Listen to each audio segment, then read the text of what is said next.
I'd like to introduce the first early stage company, Ella and Oak. Founder Christine Callahan created the online bridal marketplace for plus-size brides, bringing the try and buy experience home to consumers before making the big purchase. Come on up. Thank you.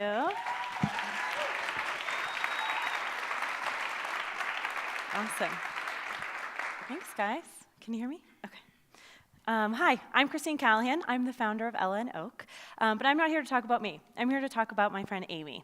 She got engaged last year, and she had the hardest time finding a wedding dress. Amy tried all the local boutique stores, a few online options, but because she's a size 18, she was unable to find even samples to try on. One store squeezed her into a size 6 and tried to parade her in front of a bunch of strangers just to use a mirror.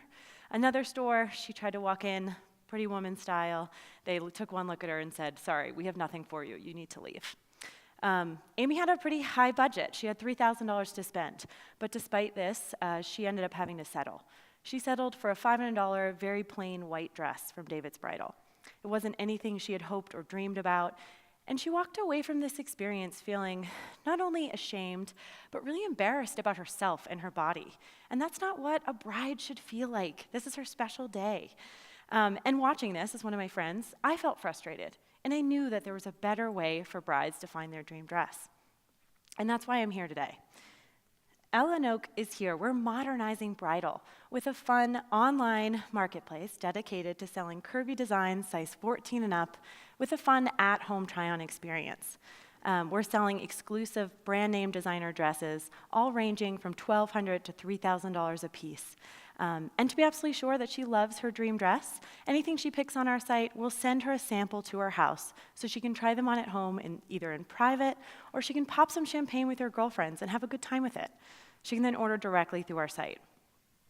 Now, you might think Amy's experience was just a fluke, but it wasn't. She's not alone here. 68% of American women are considered plus size. More than half of our brides that are shopping today, which is about 2 million brides each year, are looking for dresses size 14 and up. Now, the fashion plus-size wedding industry is worth well over $2 billion, but no one is focusing on it, which is just crazy. There are some amazing retailers that have come to terms with this and are excited to offer some amazing brands like Eloquii and Dia & Co. And they're putting a focus back on this in the industry, but it has yet to hit bridal. And that's where we're here. My background is primarily customer experience and operations, and I've surrounded myself with an amazing mentor and launch team, all having worked with some famous e-commerce and fashion brands. I've even brought on a co-founder in New York City who has background in finance, marketing, and customer strategy. Together, we're pre-launching this winter, and we're raising capital to launch nationally this coming spring. We do have an open investment round currently, and we're looking for partners to help fill this out. If you'd like to connect afterward, I'd love to talk. If we were to win BVC, we'd be able to add not only samples to our inventory, but also add national influencers to our social media strategy. Thank you. Thank you.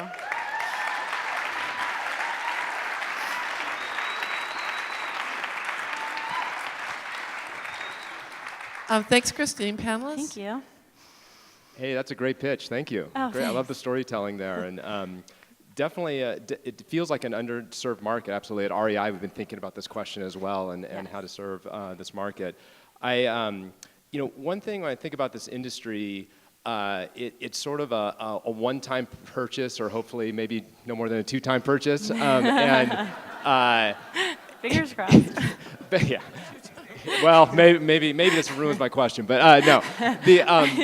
How do you think about that, where it's sort of one shot at monetizing a customer versus over kind of a lifetime, and is that an issue, and how do you work around that? Yeah, that's a great question. And again, we are focusing fully on brides. We want them to have an amazing experience and buy their dream dress and have their dream wedding. But we totally understand that as well, where we're going to be adding not only accessories and bridesmaids dresses to our line, but we're also going to be adding ready-wear at some point, so we can really hit the bride along all of her journey as she goes through her engagement. So.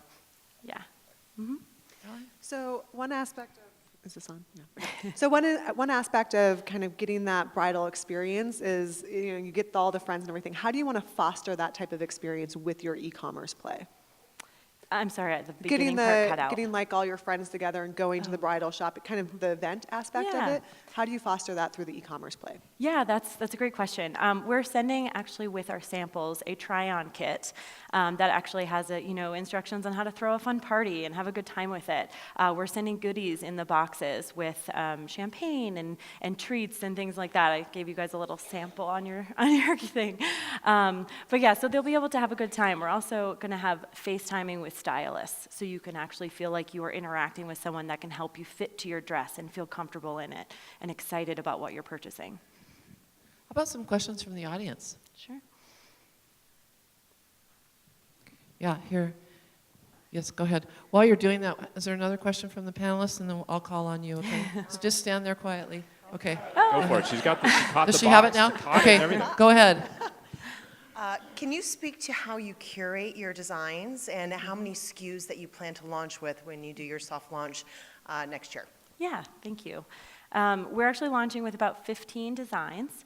We've partnered with some amazing designers all across the globe that actually work really hard to make sure they're providing size inclusivity across their line.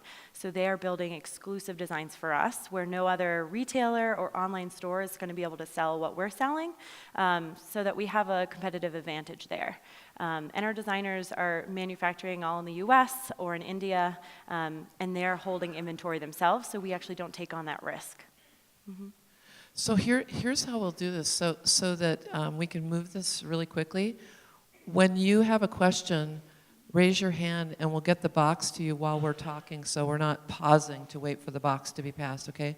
So if you have a question, raise your hand and then we can pass the box. Panelists?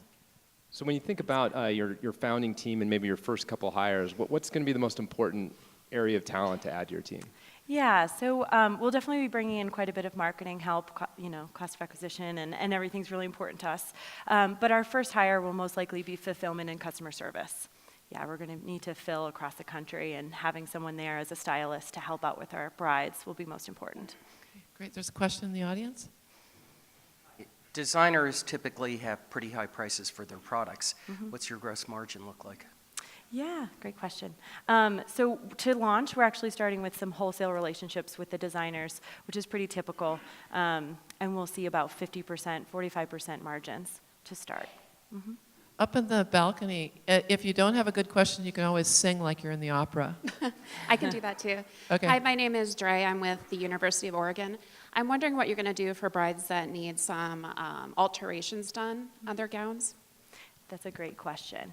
There are quite a few companies that do offer your dress is built to your body, but we don't really believe in that. The tradition of us having a seamstress is something that I find very valuable in this process, and we want to make sure that we're recommending partners. So we'll have seamstress partners in major cities and different areas that we're targeting so that our brides can use those amazing women to help fit to their body up until the 2 weeks before their wedding so that they have a dress that fits them perfectly.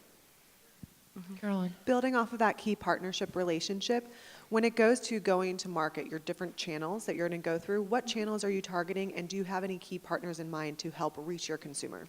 Yeah, no, great question. Our top three, I would say, are most likely paid social, so Instagram and Facebook, where we can really heavily target niche markets, and then also influencers is our top, probably. What we've found in a lot of our customer research is that a lot of women who are curvier tend to follow specific other women that have the same body types, and they very much trust them and want to make sure that they're using something that's going to work for their body because they know it's going to work for theirs. And so that's going to be our top partnership. Right now, we're working on influencers across the country, as I mentioned, and we can bring in some national ones with some funding. Mm-hmm. I see there's a question in the back.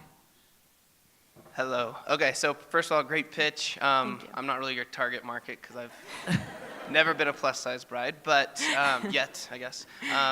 So this seems like a very early kind of rent-the-runway style model, and I mean, you can correct me if I'm wrong, but they just recently had $200 million of cash infusion in May. And what and how would your strategy change if they announce today that they're entering the plus-size market? So Rent the Runway does offer plus-size clothing, so they do, but it's a different world. It's rentals, We are offering a brand new dress to our brides so that they can keep it and think about this day. You know, it's their special moment. They want maybe their daughter to use their dress or use the fabric for something later down in their life as a tradition. So it is definitely a different model. And they do offer plus size today. So we'd use them as a competitor in some way, but since we're offering brand new dresses, it's just a little bit different. Thank you. Yeah, thanks. So I see that there's some students maybe down here and up here, so get teed up, get a question going, because I'm gonna call on you, okay? Matt? So going a little bit of a different direction here, why do you want to be an entrepreneur? Why are you doing this? It's a great question. This is hard stuff. Yeah, it's hard stuff. It's not easy. I honestly just wanted to build something amazing. I had some problems finding my own wedding dress, and I'm a size 6, and I had trouble, but I had options. And just watching this happen and women go through this, I just knew that there was a better way for people to shop and buy what they wanted for a dream day. This is a big deal for women, and so I wanted to make sure that everyone was happy and having a great time on this special time.